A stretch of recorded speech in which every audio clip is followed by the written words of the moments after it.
because I think they're quite important in terms of the real essence of this debate. That is, Professor Singer is clearly saying that when you talk about the futility of medicine, you're acquiescing to the idea of what's tantamount to the fact that medicine really is ineffectual, therefore acquiescing to, in a sense, what he's saying. But beyond that, I think he's also raising a question about the autonomy of choice, and I'd be curious to know your response to that. That is, if someone can choose a death, they can choose a death with dignity.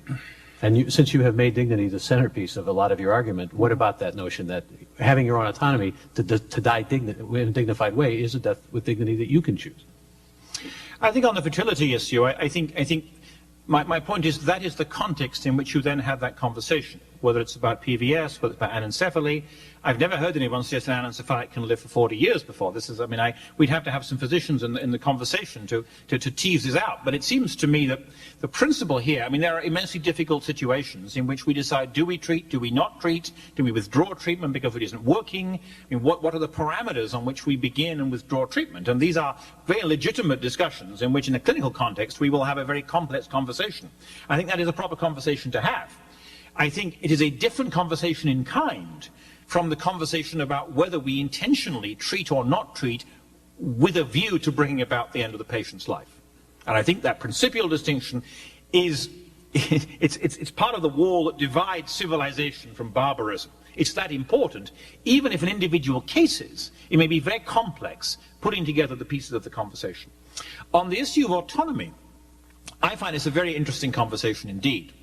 Because the claim is made, it's made very loosely and believed by many people, that if we are to respect the autonomy of the individual, therefore we should allow euthanasia. It seems obvious, doesn't it? You know, which of the healthcare organizations was it that ran that campaign? It's my life, my body, my healthcare, whatever, something of this kind. And you pursue that argument. And you end up with the notion, and Dr. Singer says this, I mean, who are we to override the wishes of people who want to do A or B or C? And it seems to me if you have a 5-minute conversation about euthanasia, that is the way the discussion goes. Seems to me if you have an hour for the conversation, it goes a very different way, because you begin to run the movies. You begin to look at the scenarios. 2 or 3 key points here.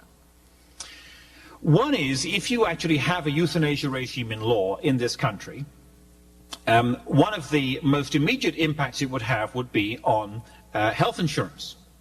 And we would find health insurance companies offering half-price policies or maybe quarter-price policies to young fit people who agreed that in the event of their getting A or B or C, they would opt for euthanasia. Autonomy, freedom, their choice. So if you're a low-wage earner,